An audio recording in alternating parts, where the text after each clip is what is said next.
Melonjaknya kebutuhan oksigen di berbagai daerah menjadi persoalan tersendiri di tengah pandemi COVID-19 saat ini. Menyikapi hal itu, Kamis sore 8 Juli kemarin Menteri Koordinator Bidang Pembangunan Manusia dan Kebudayaan Muhadjir Effendi melakukan peninjauan ketersediaan stok oksigen di Provinsi Lampung yang juga mengalami lonjakan kebutuhan akan oksigen.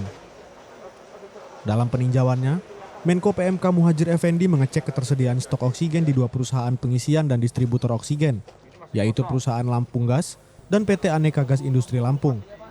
Menko PMK Muhadjir Effendi menyebut, di pusat pengisian oksigen mengalami peningkatan produksi sebanyak 3 kali lipat, sementara distributor oksigen mengalami lonjakan permintaan sebanyak 170 ton.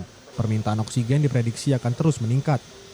Menko PMK Muhadjir Effendi mengimbau semua rumah sakit di Lampung untuk meninjau kembali tata kelola penggunaan oksigen, sehingga penggunaannya lebih efisien dan tidak membahayakan pasien.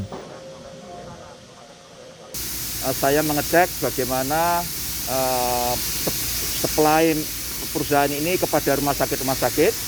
Tadi sudah dilaporkan bahwa telah terjadi kenaikan yang sangat drastis kebutuhan oksigen di Lampung ini, yaitu pada bulan Mei itu pada bulan Juni itu sudah mengalami kenaikan yang biasanya hanya 150 ton sebulan sudah menjadi 170 ton per bulan.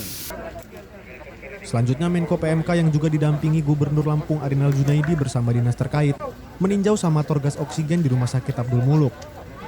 Menko PMK Muhadjir Effendi meminta kepada pimpinan daerah untuk mencari solusi guna memenuhi kebutuhan oksigen di tiap rumah sakit yang kini pasokannya mulai menipis. Sementara Gubernur Arinal Junaidi menyebut pihaknya sudah menyiapkan solusi guna memenuhi kebutuhan pasokan oksigen di setiap rumah sakit di Lampung. Ia sudah meminta Dinas Kesehatan menginventarisir kebutuhan oksigen di semua rumah sakit yang ada.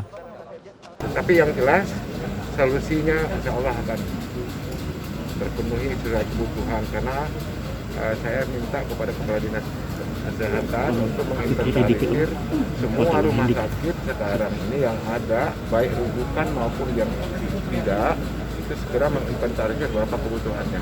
Dari kebutuhan itulah yang nanti saya akan minta Guna memenuhi kebutuhan oksigen di rumah sakit, 2 perusahaan pengisian dan pendistribusian oksigen di Lampung sudah tidak melayani keperluan industri dan hanya memfokuskan untuk keperluan medis. Roma Afria Idam, Kompas TV, Lampung.